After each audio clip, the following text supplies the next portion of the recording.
अस्सलाम वालेकुम जी। जी, टॉपिक है हमारा वेव फंक्शन। नेक्स्ट जो टॉपिक है वेव फंक्शन। ये कोई लॉन्ग क्वेश्चन नहीं है, एक टर्म है, इसको समझना है, इसको आगे हमने यूज़ करना है। शॉर्ट के तौर पर हम इसको पढ़ेंगे। इसके लिए फ़र्ज़ करें जी, मैं एक फंक्शन सपोज करता हूँ। ये मैंने लिखा है y is equal to F of X, यानी कि एफ ऑफ एक्स एक फंक्शन है जो x पर डिपेंड करता है और ये एक्सप्लेन करता है, ये जो पूरा वेव फंक्शन है, सॉरी, ये जो फंक्शन है एफ ऑफ एक्स जो कि एक्स पर डिपेंड कर रहा है, इट एक्सप्लेन्स वाई। ये इस वाई को एक्सप्लेन कर रहा है। इसी तरह कोई ऐसा फंक्शन जो वेव मोशन को एक्सप्लेन करे उसको वेव फंक्शन कहते हैं। ये देखो मैंने लिखा है if wave motion is equal to F of X, यानी कि ये जो एफ ऑफ एक्स फंक्शन है, फंक्शन ऑफ एक्स है, ये अगर वेव मोशन को एक्सप्लेन कर रहा है तो फिर इसको हम वेव फंक्शन बोलेंगे। ये एक सिंपल फंक्शन था F of X, equal to मैंने लिख दिया वेव मोशन, यानी अब ये एफ ऑफ एक्स ऐसा फंक्शन है जो वेव मोशन को एक्सप्लेन कर रहा है, तो अब इस फंक्शन को हम वेव फंक्शन बोलेंगे। अब वेव फंक्शन के लिए एक स्पेशल हमने सिंबल रखा हुआ है। याद रखो, वेव फंक्शन को हम शो किया करेंगे साई ऑफ एक्स के साथ, बजाय ये जनरल फंक्शन लिखने के एफ ऑफ एक्स तो कोई भी फंक्शन हो सकता है, लेकिन वेव के लिए जो फंक्शन यूज़ किया जाना है उसको हमने फिक्स कर लिया, उसको हमने साई ऑफ एक्स कहना है। ये साई ग्रीक लेटर है, इट डिपेंड्स अपॉन एक्स, या इसको आप साई ऑफ एक्स वाई जी भी लिख सकते हैं। यानी ये एक ऐसा फंक्शन है वेव का जो डिपेंड करता है एक्स वाई और जी डायरेक्शंस के डिस्प्लेसमेंट पर, या इसको ऐसे भी शो किया जा सकता है psi of X Y T, X Y Z और टी। यानी ये फंक्शन डिस्प्लेसमेंट का भी है और टाइम का भी है। या आप इसको सिंपल ऐसे कर सकते हैं साई ऑफ आर टी, तो आर वही डिस्प्लेसमेंट जो कि एक्स वाई जी डायरेक्शन में हो सकता है और टी टाइम है। तो ये सारे सिंबल्स हैं वेव फंक्शन के। इसके अलावा आप इसको फाई एक्स से भी शो कर सकते हैं। ये फाई है ग्रीक लेटर और ये साई है PSI ग्रीक लेटर। इसको फाई पढ़ सकते हैं, पढ़ेंगे, और इसको साई। ये दोनों ही वेव फंक्शन के तौर पर यूज़ किए जाते हैं। तो फिर वेव फंक्शन हम ये कह सकते हैं ऐसा फंक्शन जो वेव मोशन को एक्सप्लेन करे उसको वेव फंक्शन कहते हैं। ये जो बुक में टॉपिक दिया हुआ है वेव फंक्शन 50 पेज पर, इसमें डेफिनेशन इसकी यहाँ पर लिखी हुई है, this function is used in quantum mechanics to describe the wave motion of a particle. तो ये इसकी डेफिनेशन बन जाएगी, function in quantum mechanics that describes the wave motion of a particle is called wave function. तो ये topic जो था ना, ये आपने इतना ही करना है। डेफिनेशन और एक्सप्लेनेशन जो यहाँ से यहाँ तक दी हुई है, बस वेव फंक्शन के बारे में यही करेंगे यहाँ से। उसके बाद दिया हुआ है Schrodinger time independent wave equation. देखो ये टॉपिक हमने आगे जाके करना है, आगे दोबारा दी हुई है। यहाँ पर जो Schrodinger time independent wave equation दी हुई है ना, इसको हम नहीं करेंगे जी। उसके बाद हम देखते हैं physical significance of wave function. Wave function के मीनिंग्स क्या होते हैं। तो ये जो वेव फंक्शन साई होता है ये बेसिकली एम्पलीट्यूड फंक्शन है। वेव मोशन के अंदर ये एम्पलीट्यूड की एक्सप्लेनेशन कर रहा होता है, तो इसलिए हम इसको एम्पलीट्यूड फंक्शन बोलेंगे। अब क्लासिकल इलेक्ट्रोडायनामिक्स में, यानी क्लासिकल थ्योरी के मुताबिक, जो एम्पलीट्यूड का स्क्वायर होता है वो इंटेंसिटी को रिप्रेजेंट करता है। तो जब वेव फंक्शन का हम स्क्वायर करेंगे वो इंटेंसिटी को रिप्रेजेंट करेगा, क्योंकि ये एम्पलीट्यूड फंक्शन है। फिर ये बॉर्न साइंटिस्ट है, बॉर्न की एक्सप्लेनेशन इसके बारे में ये है, वेव फंक्शन के बारे में। उसने कहा कि अगर हम साई का स्क्वायर कर लेते हैं, और जो साई है वो एक कॉम्प्लेक्स फंक्शन है। Sai is complex function. Complex function का मतलब है कि उसमें आयोटा भी आएगा। ये कॉम्प्लेक्स फंक्शन है, तो उस केस में जब आप साई स्क्वायर करोगे तो इसका तरीका ये होगा कि आप साई को मल्टीप्लाई कर दो साई स्टार के साथ। स्टार जो है ये इसका कॉम्प्लेक्स कॉन्जुगेट है। कोई भी फंक्शन होगा, कॉम्प्लेक्स फंक्शन होगा, तो उसका कॉम्प्लेक्स कॉन्जुगेट लिया जा सकता है, या आगे जाकर हम कॉम्प्लेक्स कॉन्जुगेट लेंगे भी। तो साई को साई स्टार से यानी उसके कॉम्प्लेक्स कॉन्जुगेट से मल्टीप्लाई करेंगे तो ये साई स्केयर आ जाएगा। ये जो साई स्केयर है ये रिप्रेजेंट करेगा प्रोबेबिलिटी डेंसिटी।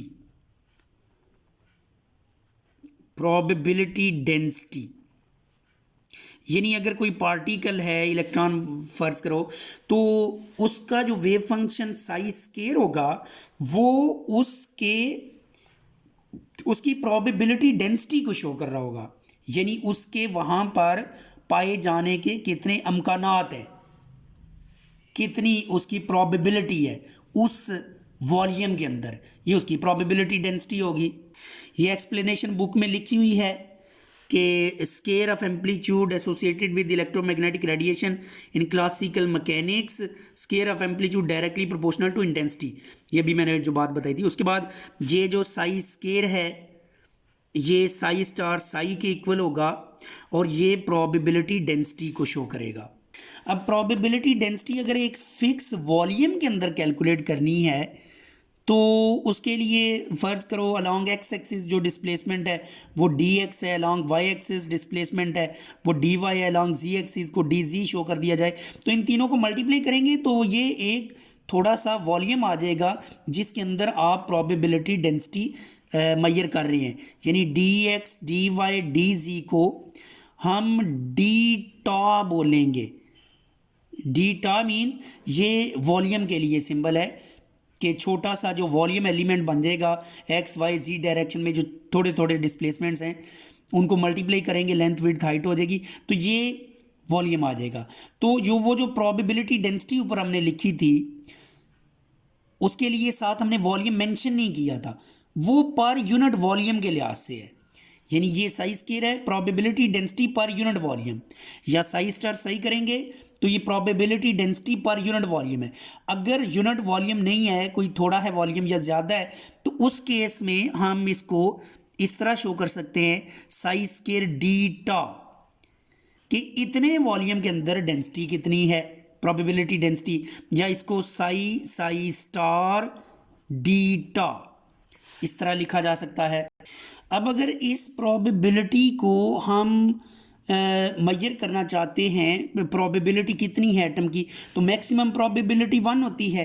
यानी अगर मैं इसके साथ लिमिट अप्लाई कर दूं माइनस इन्फिनिटी से प्लस इन्फिनिटी तक, इसी तरह यहाँ पर माइनस इन्फिनिटी से प्लस इन्फिनिटी तक, तो ये प्रोबेबिलिटी का आंसर 1 आ जाएगा, क्योंकि इन्फिनिटी के अंदर तो कहीं ना कहीं तो पार्टिकल लाई कर रहा होगा ना, तो उसकी प्रोबेबिलिटी मैक्सिमम हो जाएगी 1।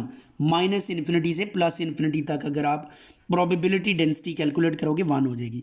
इसको ये बुक में दिखाया हुआ है विजुलाइजेशन ऑफ वॉल्यूम एलिमेंट के नाम से ये टॉपिक, यानी इसमें हम वॉल्यूम एलिमेंट जब साथ मल्टीप्लाई करते हैं तो ये उसकी प्रोबेबिलिटी डेंसिटी लिखी हुई है। यहाँ तक ये टॉपिक आपने करना है। उसके बाद आगे टॉपिक लिखा हुआ है properties of acceptable / well behaved wave function. यानी वेल बिहेव्ड वेव फंक्शन कौन सा होता है और उसकी प्रॉपर्टीज़ क्या होती हैं। ये इस पेज से तो हम नहीं करेंगे, इससे अगले पेज पर प्रॉपर्टीज़ दी हुई हैं वेल बिहेव्ड वेव फंक्शन की प्रॉपर्टीज़। तो पहले प्रॉपर्टीज़ देख लेते हैं। वेल बिहेव्ड वेव फंक्शन की 3 प्रॉपर्टीज़ हैं। ये सिंगल वैल्यूड वेव फंक्शन होगा। दूसरी प्रॉपर्टी, ये कंटिन्यूस होगा, यानी इसकी वैल्यूज़ कंटिन्यूसली आपको मिलेंगी। ये नहीं होगा कि वेव फंक्शन वैल्यू देगा, आगे गैप है और आगे फिर थोड़ी देर के बाद दूसरी वैल्यू आएगी। कंटिन्यूटी होगी इसकी वैल्यू में, कंटिन्यूस वैल्यूज देगा। तीसरी है function must always remains finite, इसकी वैल्यू एग्जिस्ट करेगी, फाइनाइट वैल्यू एग्जिस्ट करेगी, इन्फिनिट नहीं होगा। तो ये तीनों प्रॉपर्टीज मिला दें तो ये वेल बिहेव्ड वेव फंक्शन की डेफिनेशन बन जाएगी। Wave function which satisfies the above three conditions is called acceptable or well behaved wave function. In short, well behaved wave function is single valued, continuous and finite. ये तीनों properties लिखनी, single valued, continuous and finite. जिस wave function में ये तीन properties होंगी वो well behaved wave function. ऊपर वाली उसकी प्रॉपर्टीज हैं और ये नीचे उसकी एग्जांपल दी हुई है, दो एग्जांपल्स हैं, इनको भी आप पढ़ सकते हैं जी। उसके बाद आपने करना है नॉर्मलाइज्ड वेव फंक्शन क्या होता है, ये वाला टॉपिक भी करना है। नॉर्मलाइज्ड वेव फंक्शन वो होगा जिसमें जब आप कॉम्प्लेक्स कॉन्जुगेट लेकर माइनस इन्फिनिटी से प्लस इन्फिनिटी तक उसको इंटीग्रेट करोगे, यानी प्रोबेबिलिटी डेंसिटी ढूंढोगे तो 1 आएगी आंसर, इसका आंसर 1 आएगा। अगर ये कोई वेव फंक्शन इस कंडीशन को सेटिस्फाई कर रहा है तो इसको नॉर्मलाइज्ड वेव फंक्शन कहते हैं। इस कंडीशन को लिखने का दूसरा तरीका है ड्रैक नोटेशन। ड्रैक नोटेशन इसी ऊपर वाले वेव फंक्शन को लिखने का तरीका है कि आप इंटीग्रेशन की बजाय ये वाली ब्रैकेट लिखेंगे, बीच में स्लैश डालेंगे, एक तरफ पहला वेव फंक्शन और स्लैश डाल के आगे उसका कॉम्प्लेक्स कॉन्जुगेट। लेकिन वो कॉम्प्लेक्स कॉन्जुगेट यहाँ पर स्टार से शो नहीं करेंगे। जब ये वाली नोटेशन लिखेंगे ना तो बस बीच में स्लैश लिखेंगे और दोनों तरफ वेव फंक्शन के सिंबल्स लिखेंगे। ये रूल है कि जब आपने इंटीग्रेशन फॉर्म में शो करना है तो तब स्टार लिखना है, जब आपने ड्रैक नोटेशन लिखनी है तब होगा ये कॉम्प्लेक्स कॉन्जुगेट ही, लेकिन उसका सिंबल ऊपर स्टार नहीं शो करना। इसका आंसर 1 आएगा तो ये नॉर्मलाइज्ड होगा, और जो नॉर्मलाइज्ड वेव फंक्शन होगा उसको फिर आप सिंबल n दे सकते हैं। ठीक है, इसको आपने बस यहाँ तक डेफिनेशन तक ही रखना है, इस टॉपिक को आगे नहीं करना। आगे भी ये एक डेफिनेशन है, चलो ये भी कर लें। वेव फंक्शंस हम कर रहे हैं उसकी टाइप्स, तो ये भी आ जाएगी। ऑर्थोगोनल वेव फंक्शन कौन सा होता है?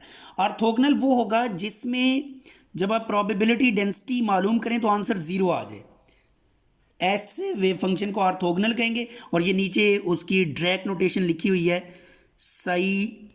psi/n। और ऑर्थोगोनल तभी होगा जब ये दोनों अलग अलग वेव फंक्शन हो। ठीक है, एक psi_m है, एक psi_n है।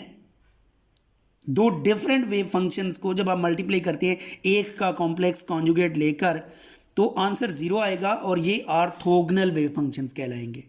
ये बस डेफिनेशन ही करनी है इसकी यहाँ तक, ऑर्थोगोनल वेव फंक्शन की। उसके बाद ये एक प्रूफ करना है कि प्रूव दैट, ये प्रूव करेंगे एच कट ओमेगा के बराबर एनर्जी होती है। इसको हम इस तरह कर सकते हैं, E = HF होता है और F और लीनियर एंगुलर फ्रीक्वेंसी में ये रिलेशन होता है ओमेगा = 2πf। यहाँ से F को सेपरेट कर लो तो ओमेगा ओवर 2π हो जाएगा। तो ये आंसर आ जाएगा एनर्जी का, E will be equal to H into F की जगह ओमेगा ओवर 2π। अब ये जो H ओवर 2π बन गया है इसको हम H कट कहते हैं, तो ये H कट ओमेगा प्रूव हो जाएगा। फिर ये एक और छोटा सा प्रूव करना है, prove that P = momentum P = H cut K। इसके लिए हम de Broglie hypothesis P = H over lambda यहाँ से स्टार्ट करके, अगर इसको मैं वेक्टर फॉर्म में लिखना चाहूँ तो इसको लिख सकता हूँ H over lambda multiplied by K unit vector.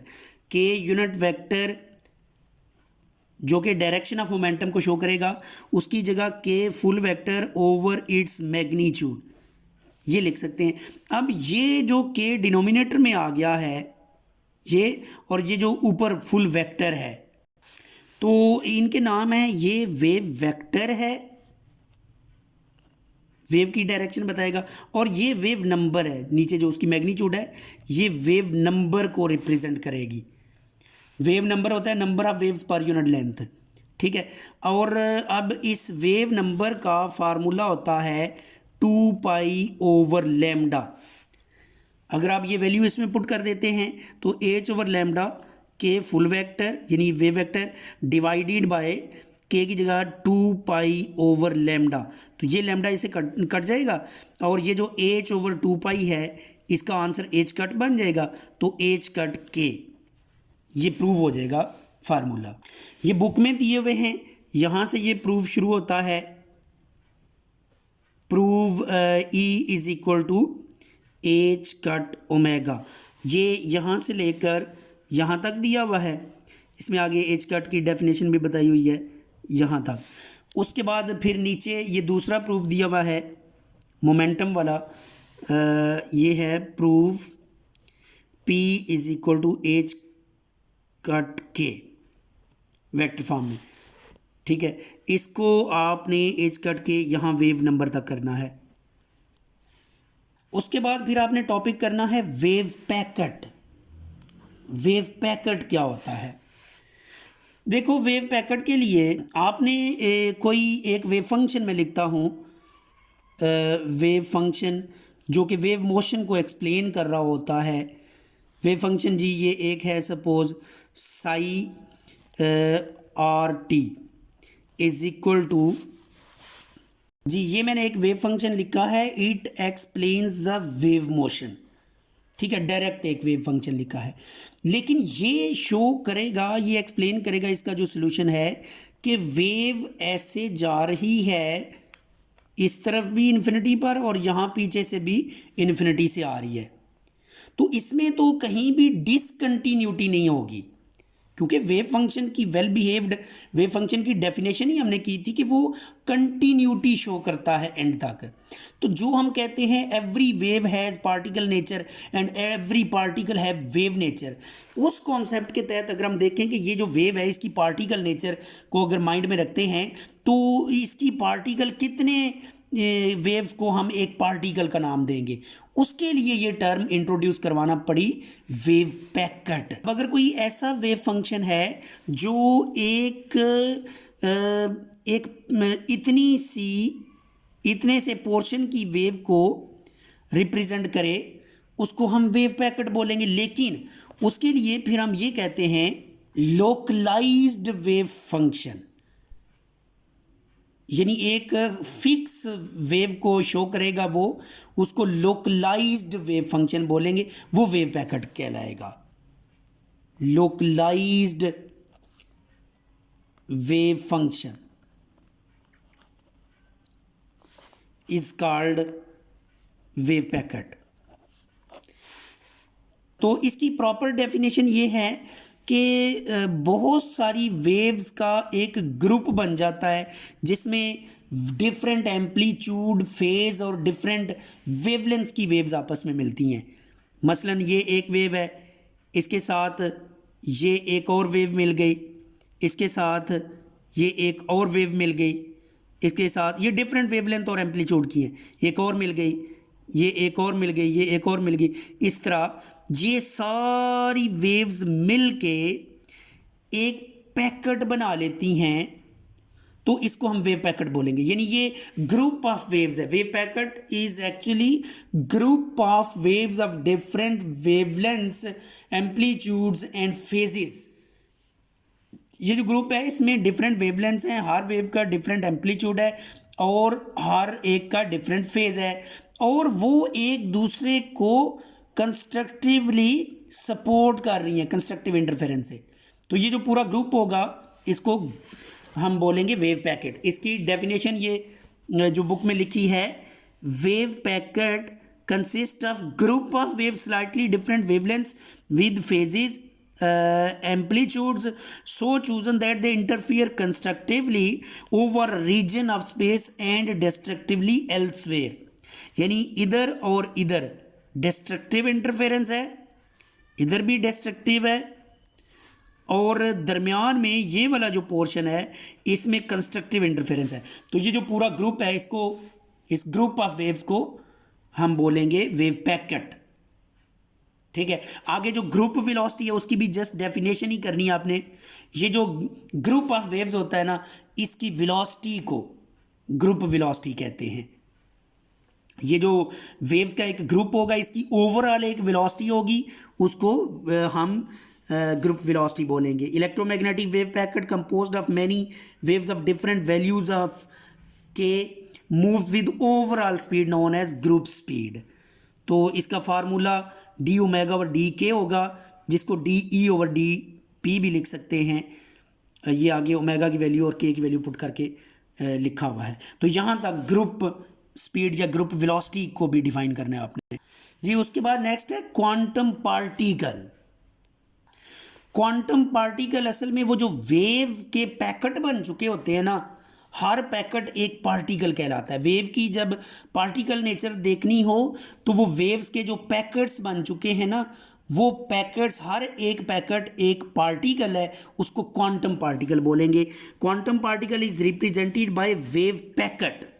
ठीक है ना, वही बात जो अभी मैंने की कि वेव पैकेट जो होगा वो एक क्वांटम पार्टिकल है that is obtained by adding large number of waves of different wavelengths rather than by single de Broglie wave. यानी डी ब्रॉगली ने कहा था कि एक सिंगल फिक्स वैल्यू होती है वेवलेंथ की जो ओवरऑल इन्फिनिटी तक चलती है, लेकिन क्वांटम कहती है कि उसके पैकेट्स होते हैं वेव के भी। तो वो जो वेव के पैकेट्स होते हैं उनको क्वांटम पार्टिकल्स बोलेंगे। ठीक है, हर पैकेट की एक फिक्स फ्रीक्वेंसी और वेवलेंथ होगी। ये वही पार्टिकल इधर भी शो किया हुआ है। ये डिफरेंट पैकेट्स मिलते हैं ना आपस में, तो ये वाली शेप बन जाती है उनके मिलने से। तो ये यहाँ तक आज हमने पढ़ा है, इसको याद रखना है। ओके जी, अल्लाह हाफिज़।